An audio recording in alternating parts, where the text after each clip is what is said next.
What's up, baby? Back again with another video for you. Today we have Sade here again talking about birth locations. Where can you have your baby? Hospital, home, birth center, in a car, somewhere else. In a car. Yeah, that could happen. So what does it mean? What does it mean to talk about planning about where you're going to have your baby? We have some cute videos here.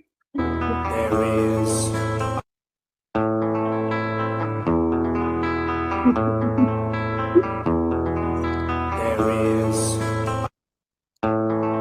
How can I explain myself? How can I explain myself?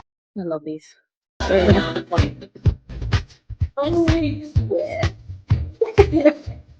That was my favorite last time. Yeah, I was just like, oh, I like this one. I like this one. Oh yeah, this one too. I was like, oh my gosh. That was a real thing. That really happened. In slow motion too. there is Okay. So, can you introduce yourself? I can. Okay, so it is me, Sade. So I am currently working on my master's in counseling. I also do parent education.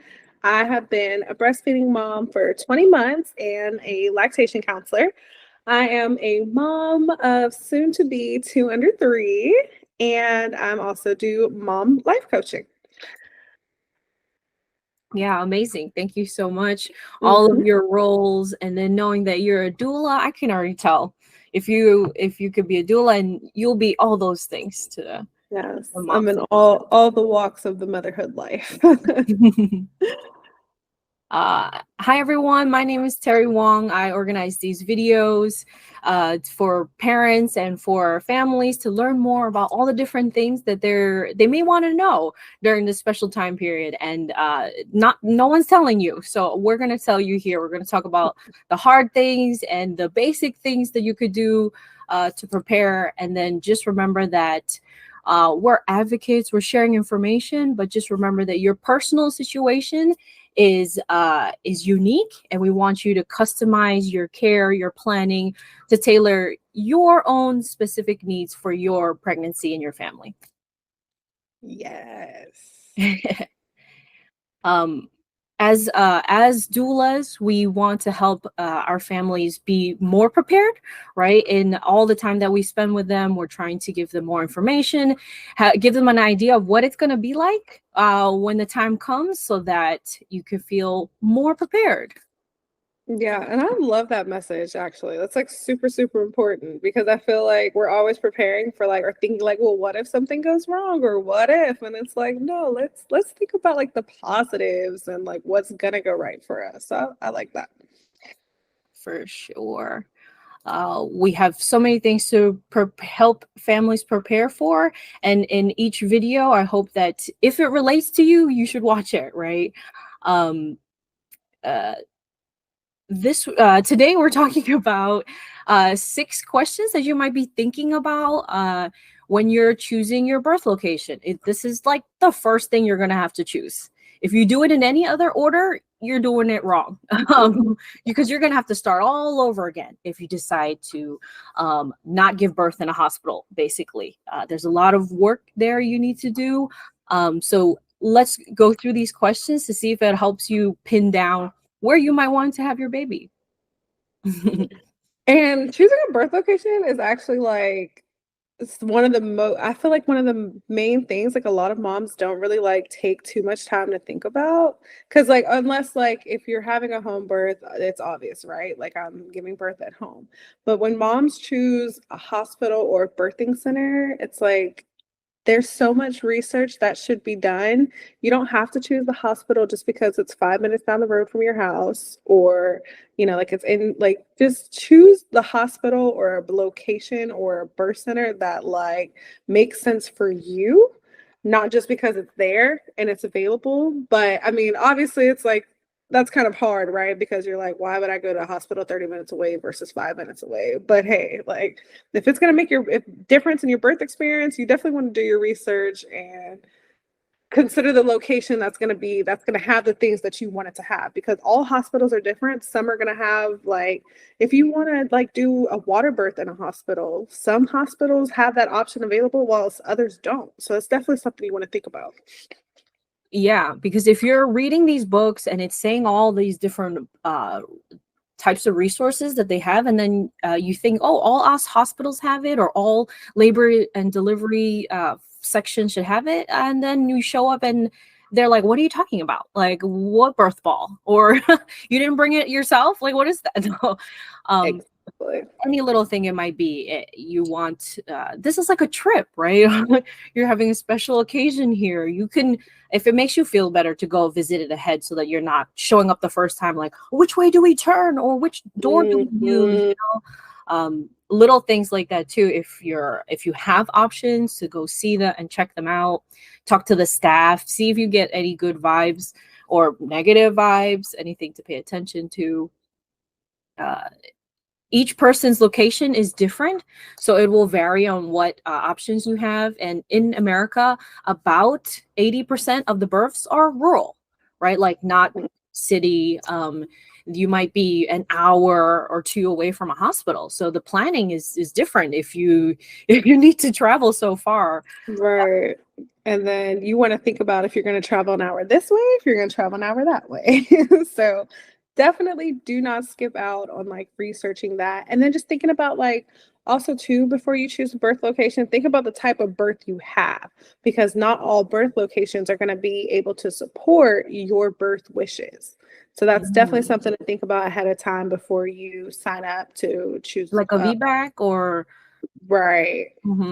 Right, because a lot of moms are disappointed to find out that a lot of doctors don't support a VBAC, and so then you're gonna have to go look into other options. And you don't want to show up and say, oh, I want to have a VBAC today, and they'll be like, no. We don't do that here. That's nope. Right. And then for most places across the US, I'm going to say that you can leave at any time that you want in any facility. It might be challenging if you cause alarms on the hospital end, and it's mainly because you don't feel comfortable. At the end of the day, you can leave. So ask to leave until you feel you're in a safe place. You can go to another birth location. All of these things matter, and it's not even if you're having the baby right now, you can still decide to change. So, but if you know beforehand, that would be better. Right. But yes, do not feel like you are stuck. Like, oh, I already signed in and signed up and went through triage. Like, you are not stuck. IV, and then if you don't just start ripping stuff out. And I'm just kidding. Yeah, if you don't feel comfortable, even if it's like a really challenging situation, I'm imagining rural, and to get to the next hospital is another hour or two away. Like, are you going to make it? All these different decisions that you have to make. You don't want to make that, when you're laboring. So in birth planning, if this is a bigger challenge for you, then spend more time here deciding and spending the time ahead of time to go visit these places and see if you were even want to go there, or even if they would accept you. like Sade mentioned earlier, it's a two-way street. They might say, oh, you're 38 weeks, no way, go back to whoever you were seeing. Yeah, that's real. Number 3. Right. So, does your provider care about your goals? And this is like super important. And like, I always encourage moms, like when you go to like those prenatal checkups, like those are for you too. That's not just for your provider to see like how dilated you are or run tests on you and things of that nature to see like how they want to go about handling your birth. Like, this is for you too. Ask questions.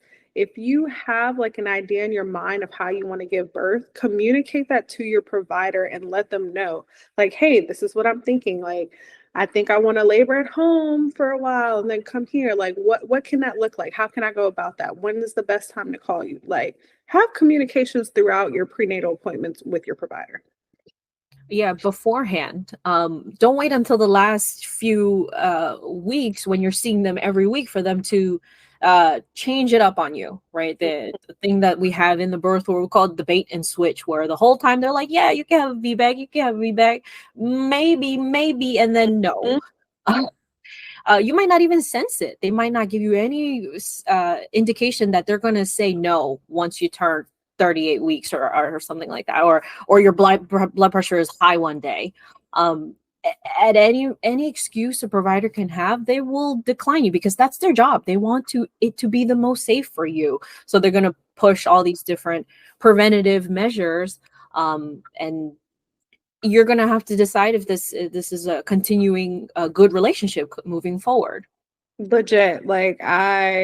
So even with for me, for my own personal experience with my first pregnancy, I was told literally at 38 weeks and a few days that oh, so we're going to schedule you for an induction next week. And it's like, wait, what? We're doing what now? What is this? What, huh? In the final hour, that stress, right? That just drop on you. Exactly. And most I had people, a week to prepare. What? Yeah, they're like, oh, you didn't know? Well, we always knew that we were going to do this if you didn't already go into labor before you're expected to. Yeah. So all these different things matter, and as you continue to have those conversations, you should be judging them every single time. Judging them on how they respond to your questions, if they make you feel like, oh, I don't have enough time, let me just what do you really want to ask me, depending on how your provider talks with you or how your relationship is, you should pay close attention and start looking for second options if you have any doubt at all. Definitely. I switched at 30 weeks. I have no shame in it because I just feel like my provider just did not align with my goals. And hey, that is okay. If that happens to you, do what you got to do for you. Yeah, you sensed it. We don't talk about it enough, but in pregnancy, in this special time, you should really be following your own intuition, right? All of these things are happening to you. What you think and feel matters, right? If you're not sensing that they're supporting you, it's your right. And hopefully you can use your powers to change or to change your situation, make it better for yourself, because no one else is looking out for you. If you just flow along there and let them do all the interventions they want, they will, because it's all about the money. It's all about the money in the hospital. The dollar bills, yes. And we'll talk more about racism and other right. It's we can go on and on and on about all that stuff. So what do you want to change your provider? You did have to do that. So what happened? I did. Yeah. So it was just I was diagnosed with gestational diabetes in my first pregnancy, but I wasn't diagnosed in this pregnancy. And so I just felt like my provider kept trying, she wanted to do multiple glucose tests on me, even though we've already done 2. And I'm like, okay, I'm going to decline these because they keep coming back negative. And I just don't feel like, regardless of the outcome, I didn't want to get induced this time. That was my goal, was to not have to be induced and have a spontaneous labor. And I just don't feel like she was really hearing me on that. And she was just kind of like, well, I'm going to keep testing you. And if one of these tests happen to come back positive, we're going to plan for it. Yeah. So that was, for me, a red flag. And I was like, okay, I'm telling her this is what I want and this is what I don't want. And yet she is still going about things the way that she wants to. So at 30 weeks, I dropped her as my main provider, my OB, and I switched to another OB who was completely on board with what I wanted to do and my wishes. So it can be done. The hardest part is what? Calling more doctors, finding someone available? Oh yeah. Or it was a big stressor, trying to call other OBs that would accept me at 30 weeks. And then you have to tell them. Yeah. They're like, so you're 30 weeks. Have you been having care? I have. They kind of want to know, well, what went wrong there? What do your labs look like? All those things before they take me as a patient. So there is a risk to it, which is why I do encourage you to have those conversations early on so that you have plenty of time if you do want to switch to go ahead and get established with someone else. Yeah. And if you can have more time to make that relationship, that to grow that relationship, hopefully you're able to be very clear about why you're changing your provider, because this is how I want you to support me, right? And if you can't do that, then I'm just going to keep finding another person, and hopefully you don't waste too much time and find someone that actually respects your wishes, right, and helps you. But again, that goes back to what Terry was saying earlier. Like, it is your right to, you want to feel supported. You want to feel heard. You shouldn't have to put up with a provider who is telling you, like, well, this is what we're going to do. This is how I, do it. Like, it's not up to them. It's up to you. Because at the end of the day, they're not going home with you and your baby. It's just you, your family, your friends, your support people. Like, so do what's best for you. Yeah, because if we want to put less blame on a provider and say they only have this much time with us because of how their business works, well, in this much time, you better help me deal with all of my problems. You know what I mean? Like, at the end of the day, I both ways. I'm not just sitting here waiting for you. I need you to actively be supporting me. And then what about statistics? What does that have to do with birth planning? Yeah, so when you're like creating your birth preferences or your birth map or whatever, you definitely want to ask your provider, like, if your goal is to have an unmedicated birth, but you still want to give birth in a hospital, totally cool, right? Just ask your provider, or if you want to space out your labor. So say it's like you don't want to be induced just because you hit the 40-week mark, like you want to see if you can go another week or two or what have you. Ask your provider, like, what are your C-section rates? What are your induction rates? What if I do go to 40 weeks and, still no baby? Like, what happens then? Not necessarily like asking them what happens, but I mean, like, ask them how do they typically handle that situation so that okay, like, I either need to go ahead and start communicating like, hey, I want to wait. Or even if you get scheduled for an induction, that doesn't mean you have to show up for it, right? Like, it's your choice at the end of the day. Like, I'm just keeping it real. Like, it's up to you. So definitely ask your provider what their procedures are. What's the hospital policies? Ask them what their statistics are like. And that will really give you a good idea and a good feel of what type of OB or midwife that you're really dealing with. Yeah, if what they say doesn't match up with the numbers, then it's something that's a red flag. If they're saying, oh yeah, you can have a VBAC, but their VBAC rate is like 2% or some really low rate, then they're not experienced in supporting VBACs. What they're experienced is what the numbers are going to show, what they're used to. So anything beyond that, you need to find someone else who is trained. And that's a really good point, because if your goal is to have a VBAC, it's like, if you're working with a provider who doesn't have a lot of experience in VBACs, then, well, who's to say once you're in labor and the time is coming, they're not going to try to switch it up on you last minute when you're already vulnerable and you're in labor, and you don't want that, because who wants like their provider to be like, oh, haha, just kidding, I did say this, but we're actually going to do a C-section instead. And they start, oh, baby's heart rate is dropping, we're going to do a C-section. Like, XYZ policy, I need to start doing this. And then you have no choice, because with all of that being said, once you show up to the hospital, that is a whole nother battlefield that you're facing. The IV, and then all the different things that we could give you now that you have an IV. So yes, review the stats. If there's stats, ask for them. Or maybe just in the past, like 2 years, 3 years, 5 years, what's the rates looking like? Ask the staff at the hospital. Like, someone could give you a general idea. You're gonna have that like one seasoned nurse that's like been with the hospital for like the beginning of the game, and they're gonna be able to give you, like, let you know like what you want to know. Seek out that nurse. Yeah. That all that information is available to you. Hopefully you can get it out of people, find the right people, and learn about who is responsible for your care. You know, this is a very important person.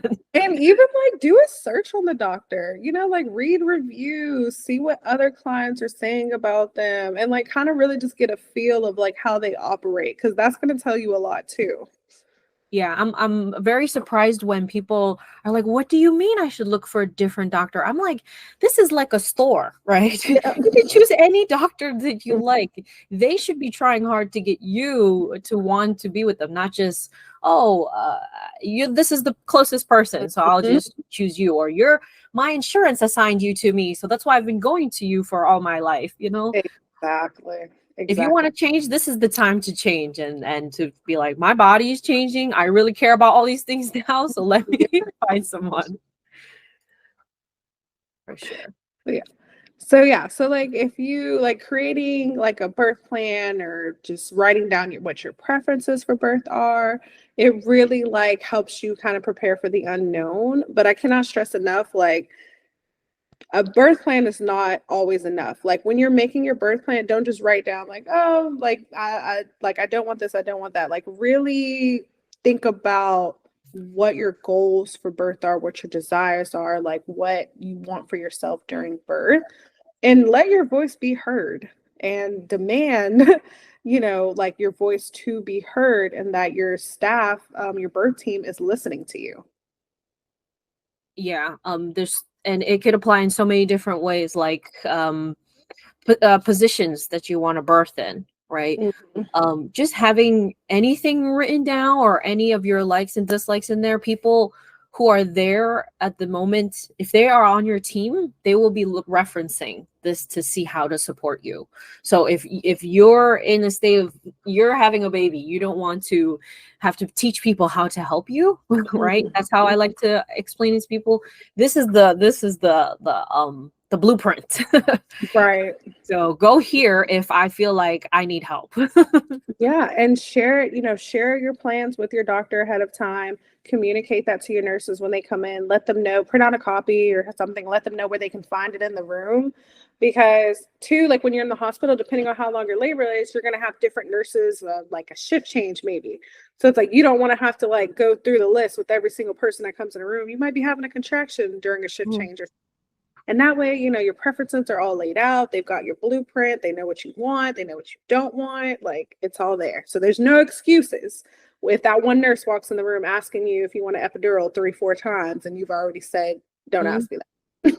right, for sure. And at the end of the day, it might be a piece of paper, but the ideas that you have thought through on there really, you don't need to make decisions. You don't, if I'm not changing my decision, then this is what we'll stick to. And that's what I love about a birth plan and having anything that you prefer written down already. Right. And yeah, like you're also not glued to that just because you say on your birth plan, like, oh, I wanted this. And if you change your mind during labor, like on that's fine. That is your choice. You, as long as you made that choice for yourself and not someone else. That's the whole idea here. So definitely it gives you, you know, like that autonomy in the birth room, and just you have rights, you have options. You don't have to stick to one thing. You don't have to let other people tell you what they're going to do. It really just you have the power in the room. Use it. For sure. Your informed consent is that I'm still consenting to how this is how I want my birth. Mhm. This is what I want to my goals, and that's part of self-care. Having in this specifically when you don't have that many decisions to make, these are the decisions that I made that I hope would happen. Right. A birth plan isn't, if it doesn't happen the way it did in birth plan, doesn't mean it's bad, right? But at least we had a clear goal.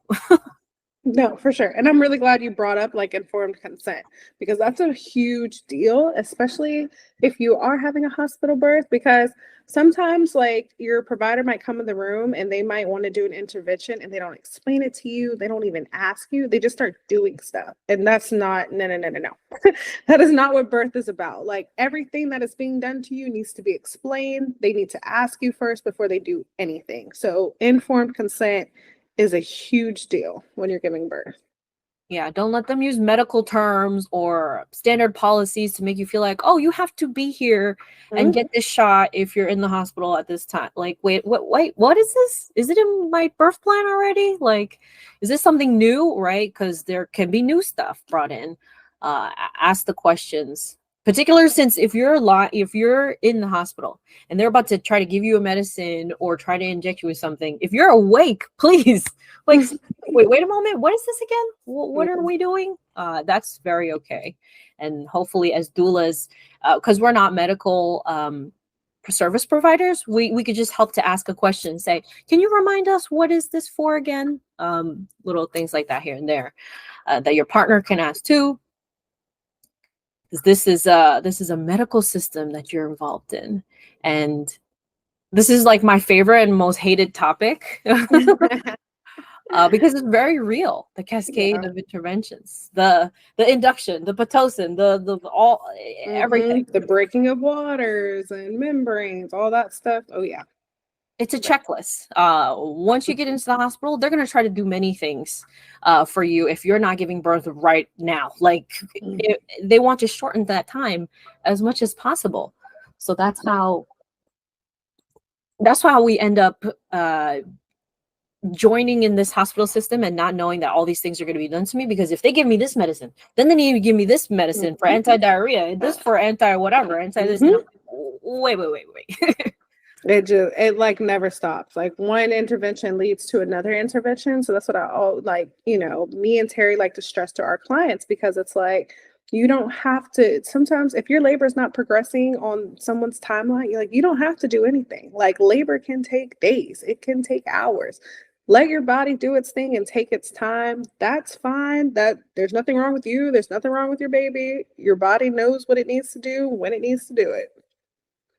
So don't feel that pressure if like your labor's stalling or going slow or anything like that. You don't have to do anything. When you're in a hospital, there's like a power dynamic, right? You're the patient, they're the provider, and it's very easy for them to make you feel guilty or feel scared. But a good tip that I like to share is hopefully you can ask, can we wait 30 minutes? Can we talk like, right? Just wait 30 minutes or wait an hour? And that's hard. You just ask for that and hopefully they can say yes. Yeah. And just, like it may not feel like it because your provider might kind of make it feel like they have that authority over you, but you are the person in the room with the power. You are allowed to say no whenever you want to say no. You're allowed to decline anything that you want to decline. It is all completely up to you. You don't have to do anything that you do not want to do. Indeed. That's so funny. Yeah. So if you don't have a doula and if you might be interested in one, definitely look for one.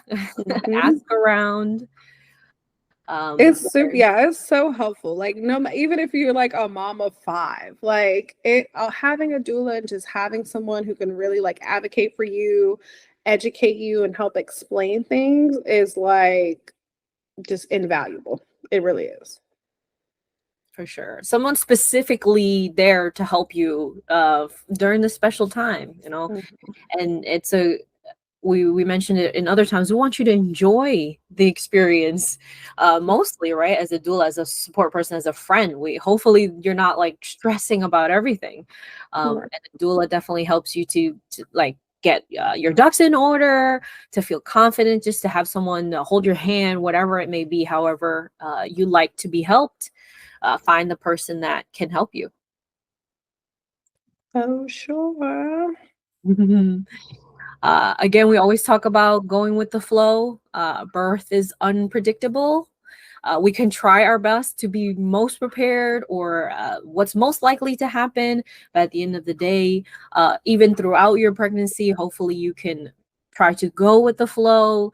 Let those Braxton Hicks contractions start to come and live through it and breathe through it. And all the stress and everything else. Hopefully you can continue to go with the flow. Yeah.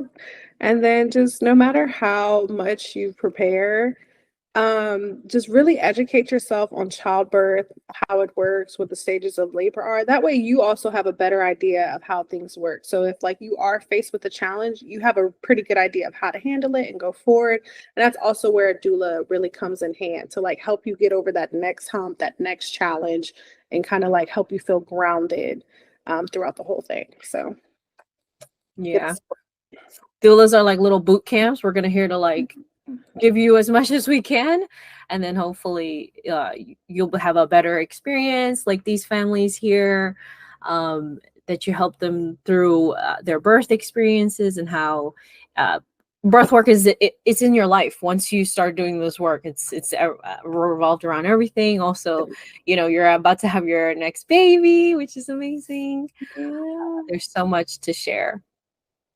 So thank you, Sade, for coming today, and letting all our parents know about all the different types of help that we have out there that we may not know about.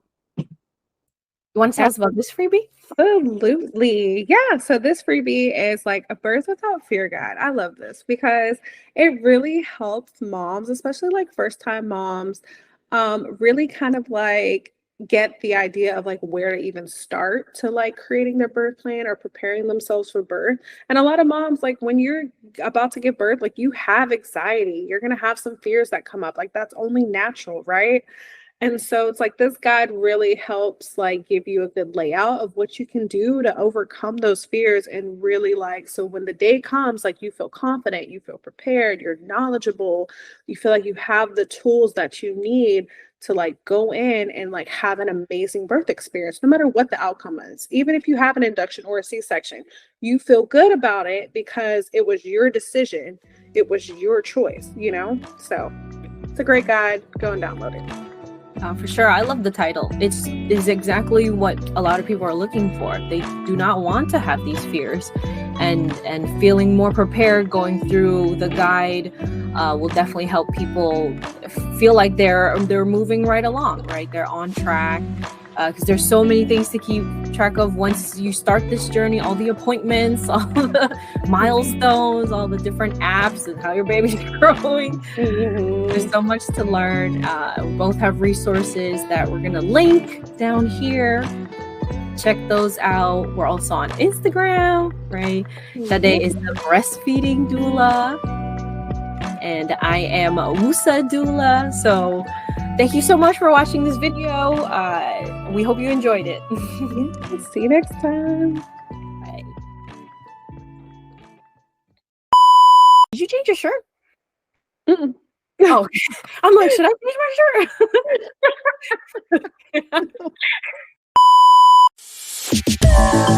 shirt?